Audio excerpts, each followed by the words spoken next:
El universo inexplicable. Misterios sin resolver. Misterios de la historia de la ciencia. De todas las cosas increíbles sobre el universo, creo que hay dos que destacan por encima del resto. Una de ellas es que sabemos mucho acerca del universo. Pero la otra es que aún hay muchísimo más por descubrir. Y en lo que me gustaría centrarme en este episodio es en los misterios del universo en un tiempo pasado que ahora ya tienen explicación. La cultura humana ha albergado durante mucho tiempo misterios científicos. De hecho, en la era precientífica, es decir, antes de Galileo, hace 400 años, se pensaba que muchos de los misterios de la naturaleza eran obra divina. Tomemos, por ejemplo, la epilepsia. Una persona se está revolviendo en el suelo, tu mejor amigo, echando espuma por la boca. Si te guías por la teología cristiana, lo primero que pensarás es que esta persona está poseída por el demonio. Esa es una explicación natural de lo que está pasando a falta de cualquier conocimiento sobre los procesos neurosinápticos. Si tomamos otro ejemplo, pongamos que una mañana decides ir al bosque, es una mañana húmeda y fría, y te encuentras un círculo de setas. Nadie sabe cómo han llegado hasta ahí. Pasaste por ahí el día anterior y no había ni rastro de setas. Y ahora ahí están, formando un círculo perfecto. Los conocían como los círculos de hadas. La gente se imaginaba que eran ninfas del bosque o hadas que se juntaban en el bosque para dar sus reuniones, y aquellos eran sus asientos. Haditas pequeñas, por supuesto, y esas eran las sillas desde las que celebraban cualquiera que fuera el ritual de aquella noche. Más tarde aprenderíamos que, por supuesto, las setas no solo son entidades orgánicas. De hecho, una espora puede generar muchas setas. Y si una espora cae en un punto concreto, puede encontrar su camino y estar preparada para cuando las condiciones sean las adecuadas, la temperatura correcta, la humedad necesaria, y entonces todas emergen equidistantes desde la espora que cayó primeramente. De modo que con el tiempo conocimos la explicación a este fenómeno. Y por supuesto, la epilepsia es el resultado de un fallo aleatorio en el cerebro, un fallo incontrolado que te deja indefenso cuando el cerebro actúa erradamente. Así que lo que hemos descubierto es que todo empezó a cambiar cuando surgieron los experimentos. Si echamos la vista atrás a la época de Aristóteles, la gente pensaba que podías sentarte en una silla y pensar sobre el universo. No tenías que salir al mundo y experimentar. Bastaba con pensar. Aristóteles supuso que las cosas pesadas caían antes que las ligeras. Sí, por supuesto, una piedra cae antes que una pluma. La pluma se encuentra con la resistencia del aire en su camino descendente, pero si cogemos una piedra pesada y una ligera, caerán juntas a la misma velocidad. Aristóteles, en cambio, dijo que la pesada caería más rápido que la piedra ligera en proporción a su peso, y esto es completamente falso. Y harían falta otros 1500 años para que Galileo demostrara lo contrario. Llevó a cabo el experimento de tirar dos bolas desde un lateral de la torre inclinada de Pisa y ambas cayeron exactamente a la misma velocidad, alcanzando el suelo al mismo tiempo. Obviamente, eso también sucedería con una pluma y una piedra. Tan solo hay que extraer el aire del lugar en que se lleve a cabo el experimento. De hecho, eso ya se hizo una vez, ese mismo experimento sobre la superficie lunar. Así que lo que quiero hacer en este programa es centrarme en los numerosos y asombrosos ejemplos de los grandes misterios que perturbaron a los mayores pensadores de cada época, pero que al final se resolvieron. Éter luminífero. Hubo un único gran misterio científico en el siglo XIX que inquietó a las grandes mentes de ese periodo. Y con lo que estaba relacionado se hallaba en el núcleo de nuestro propio entendimiento del espacio en sí. ¿De qué se trataba? Bueno, sabemos que las ondas requieren un medio material por el que propagarse.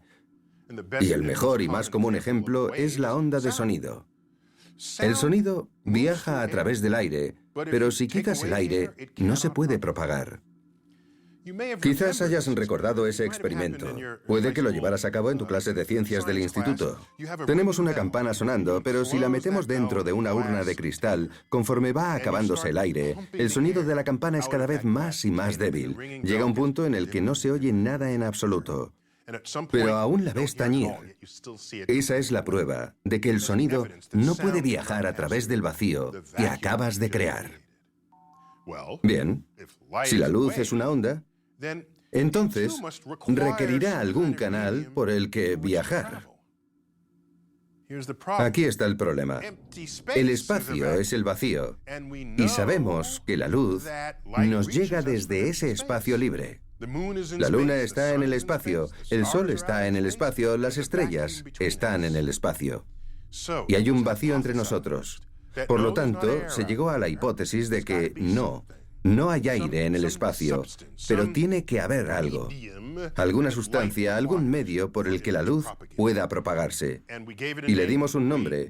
Con nosotros, me refiero a mis antepasados científicos, le dimos un nombre. Se le llamó éter. El éter. Tenía que haber alguna forma de medirlo, y dos científicos dieron con ello. Fue a finales del siglo XIX cuando el físico Albert Michelson y el químico Edward Morley, dos científicos estadounidenses, se reunieron, colaboraron y perfeccionaron un nuevo tipo de herramienta que llamarían interferómetro, un instrumento especial que permitía medir, con gran precisión, distancias y velocidades. Y así, en 1887, se llevó a cabo lo que se conocería como el experimento de Michelson-Morley. Esto es lo que hicieron. Dijeron, bueno, aquí está la Tierra. Vamos a medir la velocidad de la luz con el movimiento de la Tierra alrededor del Sol. Después, mediremos la velocidad de la luz frente al movimiento de la Tierra alrededor del Sol. Y si existe el éter, entonces seríamos capaces de demostrar que la luz se añade al movimiento de la Tierra. Y si medimos esa velocidad, conseguiremos la velocidad de la luz más la velocidad de la Tierra. Y a la inversa, si hago esa medición, lo que vamos a conseguir es la velocidad de la luz menos la velocidad de la Tierra. ¿Tiene sentido? Por supuesto que sí. Si vas montado en un tren, porque en aquel entonces habría sido un tren, no un coche, que va a 50 kilómetros por hora y lanzas algo hacia adelante a 16 kilómetros por hora, se suman, porque el objeto está en movimiento. 50 más 16, 66 kilómetros por hora con relación al suelo. Ahora, al contrario, si lo lanzamos hacia la parte de atrás del tren, la velocidad será de 50 menos 16, 34 kilómetros por hora en relación con el suelo. Es así de simple. Eso es lo que intentaban demostrar con la velocidad de la luz. Tras la realización de este experimento, lo que encontraron fue que la velocidad de la luz era la misma sin importar dónde se realizara la medición. Y esto fue sorprendente. Fue el mayor resultado nulo que se haya dado para un experimento científico. Un resultado nulo se da cuando esperas encontrar algún tipo de medida y no la encuentras. Por lo general, esos experimentos no son interesantes, pero este fue el experimento nulo más interesante jamás realizado. Y entonces, ¿qué hacemos? Todo el mundo sabía que tenía que haber un éter. Y entonces hubo dos chicos que dijeron, de acuerdo, podemos resolverlo. Uno de ellos era Lorentz y el otro Fitzgerald. Así que se reunieron y dijeron, ya sabemos lo que está pasando porque tiene que haber éter. Las herramientas de medición se han contraído en la dirección del movimiento. Se han contraído físicamente para hacernos creer que es la misma velocidad de la luz. Debe de ser eso. Vamos a analizarlo. Tan empeñados estaban en la existencia del éter, el éter, ese concepto tradicional de que una onda requiere un medio, que ni siquiera consideraron la posibilidad de que no existiera el éter. Prefirieron afirmar que algo extraño le pasaba a sus aparatos de medición. Intentaban rescatar la hipótesis del éter estacionario. Ahora, ya sabemos que los materiales físicos no pueden contraerse físicamente por sí solos. Ese no es su comportamiento natural, no es su naturaleza. Lo que aprenderíamos más tarde, no unos pocos años más tarde, es que, de hecho, la luz no necesita un medio por el que propagarse. Es una onda que se autopropaga. Una combinación de una onda eléctrica y una onda magnética. Fue una revelación asombrosa en esa época. Adiós al éter. ¿Y qué es entonces lo que nos permite reconocer que la velocidad de la luz es constante? Albert Einstein al rescate. 1905. La teoría de la relatividad especial. Llegó a unas conclusiones sobre esas ecuaciones que reducían los objetos físicos, las que hacían las mediciones para hacerte creer que era la misma velocidad de la luz. Lo que Einstein demostró es que no. Lo cierto es que no los reducen. Lo que ocurre es que la velocidad de la luz es constante. Lo cierto es que es constante. Y lo que ocurre es que la teoría de la relatividad especial cambia la forma en que hacemos estas mediciones mientras las hacemos. Y entonces es cuando descubrimos que el éter no es necesario. La velocidad de la luz es constante y tenemos un conductor a un proscenio en la historia de la ciencia en la que el éter era el clavo al que agarrarse. El último bastión de la física clásica antes de que el siglo XX abriera sus puertas.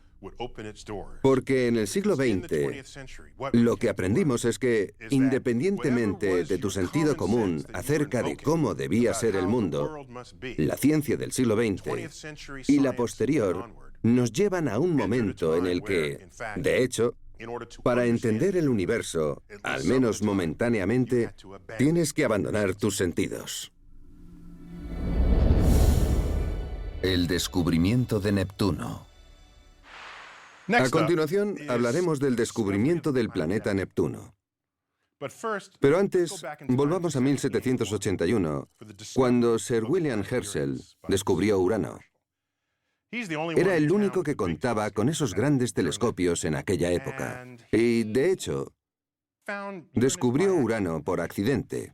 Creía que había descubierto un cometa. ¿Qué si no iba a haberse movido entre las estrellas del fondo sino un cometa? Para él era inconcebible haber descubierto un planeta porque nunca nadie antes lo había hecho. Mercurio, Venus, Marte, Júpiter y Saturno están visibles en el cielo para cualquiera que sepa buscar. Ni siquiera se requiere un telescopio. Durante mucho tiempo se negó a creerlo y pensó que solo había divisado un cometa. Incluso dijo, vaya cometa más raro, ni siquiera va dejando una estela como todo cometa debería hacer. Lo cierto es que el hombre había descubierto Urano. La pregunta es, por tanto, ¿se aplica la ley de la gravedad de Newton a tanta distancia en el sistema solar? La ley de la gravedad de Newton se había probado entre la Tierra y la Luna, y los planetas interiores y el Sol. Y funcionaba. Era buena, era poderosa, era predictiva. De modo que aquí estamos ahora, en los confines exteriores del sistema solar. Habrá que probarla. Esta es la era de probar nuestras ideas. Esperamos 70 años. Y durante más de esos 70 años vamos a recibir datos sobre el lugar en el que está orbitando Urano. ¿De acuerdo? ¿Cuánto tiempo tarda Urano en completar una órbita? 84 años. De modo que 70 años es la mayor parte de 84. Vamos por buen camino. Hay mucha información para comparar. Si decimos dónde debería estar Urano según la ley de Newton, ¿dónde calculo que debería encontrarse en el sistema solar? ¿Hay alguna diferencia o no? Si hemos acertado, vamos bien.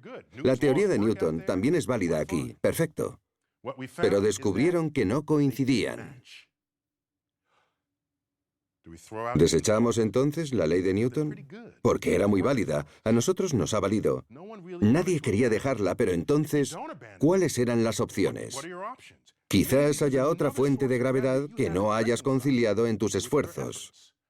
Entre todas las otras fuentes de gravedad que has considerado, se te ha pasado una. Y si la has incluido, quizás eso explique por qué parece que Urano se comporta de forma extraña. Y así fue como comenzó la cacería. El matemático y astrónomo británico John Couch Adams era especialista en mecánica celeste. Estas son la física y las matemáticas encargadas del movimiento de los cuerpos en el sistema solar. Y un matemático francés, Urbain Jean-Joseph Le Verrier, hizo exactamente lo mismo.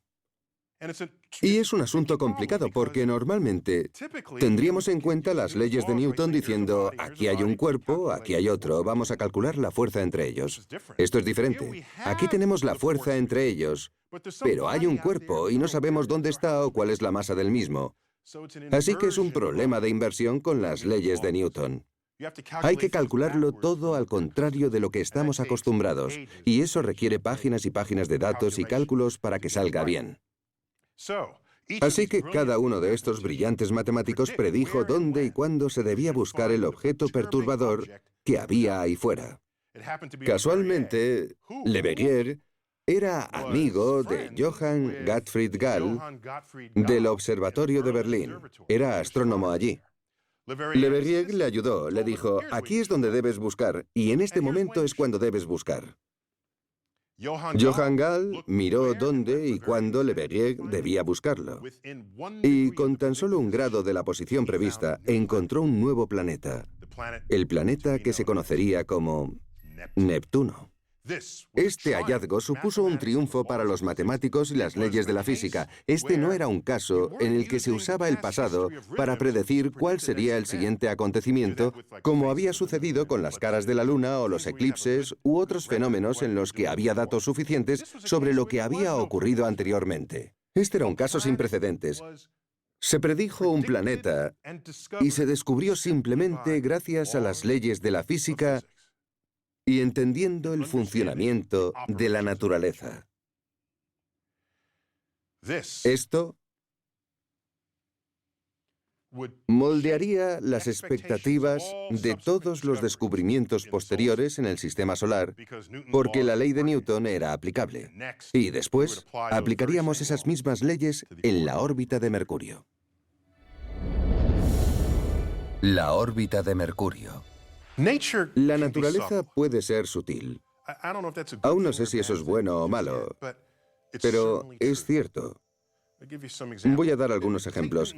Tomemos las leyes de Newton. Las leyes del movimiento y la gravedad de Newton son poderosas herramientas que nos permiten entender y decodificar el movimiento de los objetos en el sistema solar. Y han funcionado en cada uno de los casos en que las hemos aplicado. ¿Por qué no ser arrogantes y pensar que también funcionarían incluso en lugares que aún tenemos que imaginar? Estos métodos y herramientas fortalecen nuestra capacidad de entender los objetos en el sistema solar. De acuerdo. Todos coincidimos en eso. Las leyes de Newton son buenas. Son positivas. Pero veamos qué sucedió. A través de los siglos, una programación cuidadosa del movimiento de Mercurio alrededor del Sol, que es el planeta más interior, orbita en una elipse. Resulta que se da una precesión de la elipse alrededor del Sol. Conocemos este dato. Eso no es noticia, ¿verdad? Mientras que Mercurio orbita, todo el movimiento de precesión de la elipse es muy ligero. Bien. Vamos bien. Resulta que cuando se calcula la rapidez de dicha precesión y luego se observa lo rápido que se da, esos dos números no coinciden. Difieren el uno del otro, para los expertos en ángulos, exactamente en 43 arcos segundos por siglo. Una nimiedad. Pero se tardó mucho tiempo en establecer esa unidad de medida para concluir que estos dos no coincidían. Bueno, ¿y cuál es la causa? Nadie lo sabe. Pero en 1859, en la cresta de la ola de sus éxitos con el planeta Neptuno, Leverrier dijo, ya lo tengo, esto ya me ha pasado antes. ¿Cómo crees que encontré Neptuno ahí fuera? Tiene que haber alguna otra fuente de gravedad que hemos de tener en cuenta en nuestro inventario de objetos del sistema solar interior. Así que dijo, ya está, tal vez hay un cinturón de asteroides. Un segundo cinturón de asteroides en el sistema solar entre Mercurio y el Sol. Y la gravedad colectiva es lo que está dando una fuerza extra a Mercurio. Unos cuantos años después, hubo un astrónomo que encontró un planeta que se movía a través de la superficie del Sol. Un planeta que no era Mercurio. Leverrier dijo, vale, ya no necesito el cinturón de asteroides, debe de ser ese objeto. De hecho, voy a nombrarlo. Voy a llamarlo Vulcano. Un nombre impresionante para un planeta, muy apropiado para algo que está tan cerca del Sol. Esa es la raíz de la palabra volcán. Así que se convirtió en el chivo expiatorio de esta fuerza extra en Mercurio para crear esa diferencia en la precesión. El problema es que, al mismo tiempo que este astrónomo estaba haciendo sus mediciones, otra persona con un telescopio mejor estaba observando el Sol y dijo: «Yo no veo nada al otro lado del Sol, debe de haber algo mal en sus cálculos». Y casi de la noche a la mañana, Vulcano desapareció de todas las bases de datos. Se habían creado informes basados en cálculos erróneos. Así que ahora nadie creía lo que decía Leverrier sobre el movimiento de Mercurio. Pero quizás aún pueda salirse con la suya. Tal vez es que está tan cerca del Sol que no se puede ver bien debido al resplandor. Mucha gente estaba de acuerdo con esa explicación, así que siguió diciendo: «Sí, es Vulcano. No lo hemos visto nunca, no sabemos dónde está, pero seguro que está por ahí». Pasamos a hablar de Albert Einstein. En 1916 publicó la teoría general de la relatividad, la teoría moderna de la gravedad. En ella, el espacio y el tiempo son como un tejido. Piensa en ello como un tejido deformable. Y la gravedad no es una fuerza entre dos objetos, la gravedad es la forma de ese tejido. Y los cuerpos se mueven dependiendo de cómo se mueva ese tejido. Y cuando se toman en cuenta todos los principios de la relatividad, lo que encontramos es que Mercurio está siguiendo los movimientos del tejido, del espacio y el tiempo en las proximidades de una fuente de gravedad extremadamente fuerte e importante, que es el Sol. De hecho, las leyes de Newton fallan cuando estás tan cerca de una fuente extrema de gravedad. Esto conmocionó al mundo. Y es un recordatorio de que ya estábamos invocando las leyes de Newton. Estábamos listos. Invocamos las leyes de Newton para descubrir el planeta Urano. Y en nuestras mentes arrogantes dijimos: «Vamos a solucionar el problema de Mercurio de la misma manera», solo que descubrimos que no era así. Pues Mercurio requería una nueva rama entera de física para poder explicar su movimiento. Así que, sí, la naturaleza puede ser sutil. Esa es la belleza y el desafío al que se enfrentan los científicos modernos. Modelos del universo conocido. No todas las investigaciones sobre el universo implican zambullirse en lo desconocido. En ocasiones, las personas tienen el reto de aceptar las cosas tal y como son y llegar a una comprensión coherente y completa del universo conocido. De hecho, las personas que logran hacer esto son parte de las culturas que valoran el pensamiento profundo, las que se pueden permitir el lujo de tener tiempo para investigar la naturaleza del mundo conocido. Uno de mis ejemplos favoritos es el de Claudio Ptolomeo. Era un astrónomo y matemático alejandrino que vivió alrededor del siglo II después de Cristo. A Ptolomeo se le ocurrió una explicación coherente y completa del universo conocido y lo puso todo en un libro llamado Almagesto. Almagesto significa el más grande en árabe. Un nombre acertado, a mi parecer. Sin embargo, sus ideas eran erróneas. Él decía que la Tierra era el centro del universo conocido. Ese es el modelo geocéntrico del cosmos y... si lo pensamos fríamente, tiene sentido, pues todo parece girar alrededor de la Tierra. ¿Acaso sientes que la Tierra se mueve bajo tus pies? No. Así que su teoría le pareció de lo más coherente a todo el mundo. Pero en el fondo creo que aún sentía que le faltaba algo a esa teoría. Porque estudió los movimientos de los planetas en el cielo nocturno, cómo se ralentizan, se detienen y luego vuelven hacia atrás. Llámale retrógrado, pero era un movimiento muy difícil de explicar. En el margen de su obra más importante, escribió mi cita favorita de todos los tiempos. Dijo: «Cuando mi mente sigue los movimientos oscilantes de los cuerpos celestes, mis pies ya no pisan la tierra, sino que me encuentro al lado del mismo Zeus y tomo mi ración de ambrosía». Ese era Claudio Ptolomeo, hablando de lo que él pensaba que era el universo, pero era humilde en su ignorancia porque, en el fondo, en esa cita, creo que está reconociendo que no acababa de comprender en lo que consistía el universo. ¿Por qué si no iba a hablar de comer ambrosía al lado de Zeus? En fin, pasaron 1400 años en los que la gente simplemente aceptó el modelo geocéntrico del universo. Estamos hablando de una época en la que no entendían mucho de eso de experimentar con las ideas. Así que pasaron 1400 años hasta que Nicolás Copérnico, en 1543, propuso en su lecho de muerte el modelo heliocéntrico del universo. No estaba conforme con los huecos que encontraba en las teorías de Ptolomeo. ¿De qué otra manera explicas que los planetas se muevan hacia adelante y hacia detrás una y otra vez? Ptolomeo propuso un sistema de órbitas múltiples sobre otras órbitas llamado epiciclo. Las cosas orbitaban en el espacio alrededor de nada en concreto. De hecho, el movimiento orbital del mundo aún no estaba definido del todo. Lo único que sabía era que los planetas se movían en órbitas. Entonces Copérnico dijo que había una manera más sencilla de explicarlo. Pensó, ¿por qué no ponemos el Sol en medio del universo conocido? Si hacemos eso, la Tierra se convierte en uno de los planetas. Pero eso era herejía, así que Copérnico esperó a estar en su lecho de muerte para publicarlo, sabiendo lo que le pasaría de haberlo dicho antes en esa época en Europa. En el siglo XVI no trataban demasiado bien a los herejes, pero a él no podrían matarle porque ya estaría muerto. Así que en su lecho de muerte publicó el modelo heliocéntrico del universo. Era fundamentalmente correcto, a excepción de que él describió las órbitas como círculos perfectos. Tuvieron que pasar años hasta descartar esa teoría. Pero lo importante es que el mundo aceptó una teoría que, aunque era errónea, tenía sentido.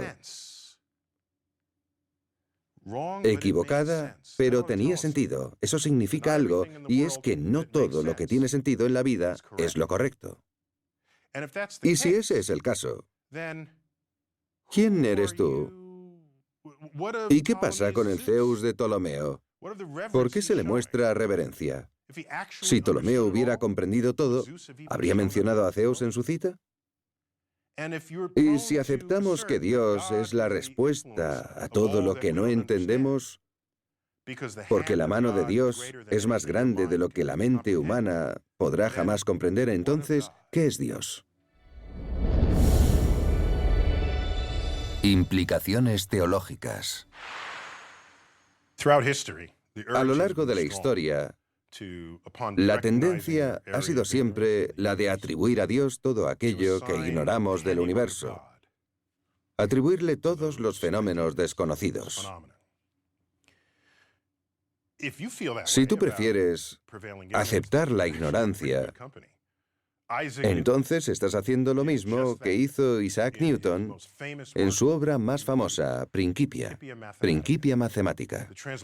La traducción del latín es Los principios matemáticos de la filosofía natural. Ese es el título completo de ese libro, publicado en 1687, en el que descubrió las leyes del movimiento y la ley universal de la gravedad.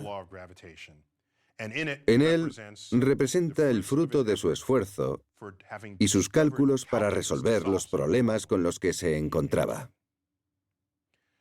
Bien, en esta gran obra, trató de comprender el sistema solar como un conjunto de objetos y aplicó la ley universal de gravedad teniendo en cuenta dos cuerpos al mismo tiempo, la Tierra y el Sol, la Tierra y la Luna, la Tierra y Marte. Cuando hacía esto, los cálculos le salían bien. Pero, por supuesto, el sistema solar es la suma de todas las fuerzas gravitatorias que se crean en todos los planetas. Cuando intentó aplicar los mismos cálculos que aplicaba a dos cuerpos aislados, fracasó. ¿Qué demostraban esos cálculos?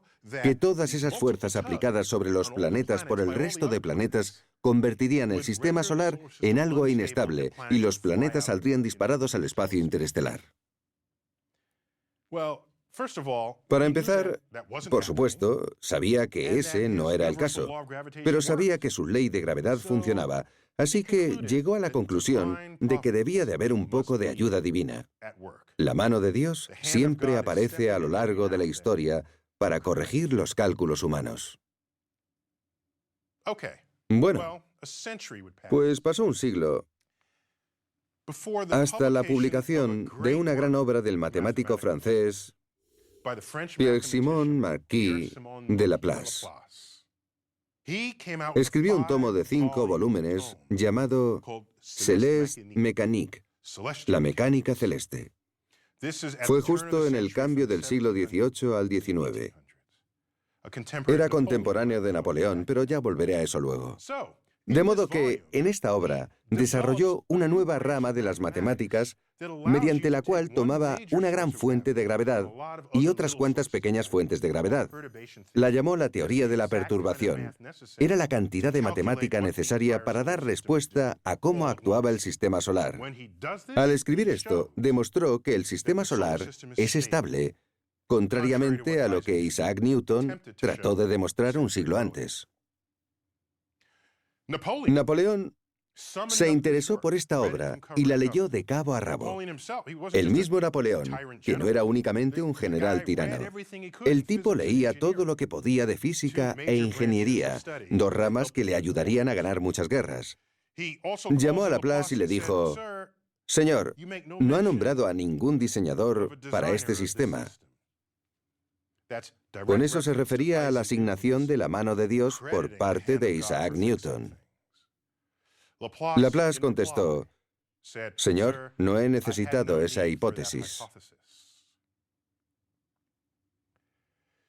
Así que, ¿cuál es la lección? La lección es que estamos rodeados de ignorancia de una forma u otra.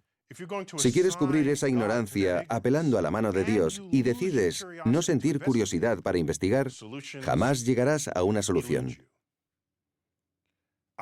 Isaac Newton dijo que era obra de Dios y así acabó con sus problemas. Laplace, más allá de sus creencias religiosas, vio un problema y decidió hallar una solución.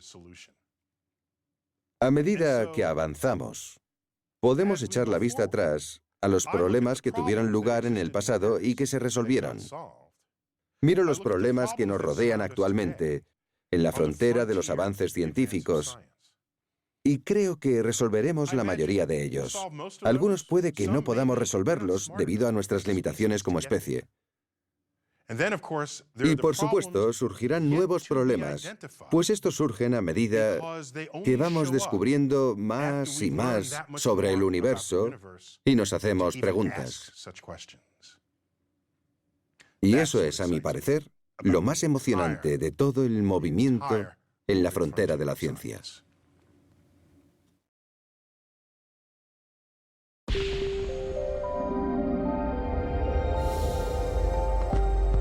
El universo inexplicable.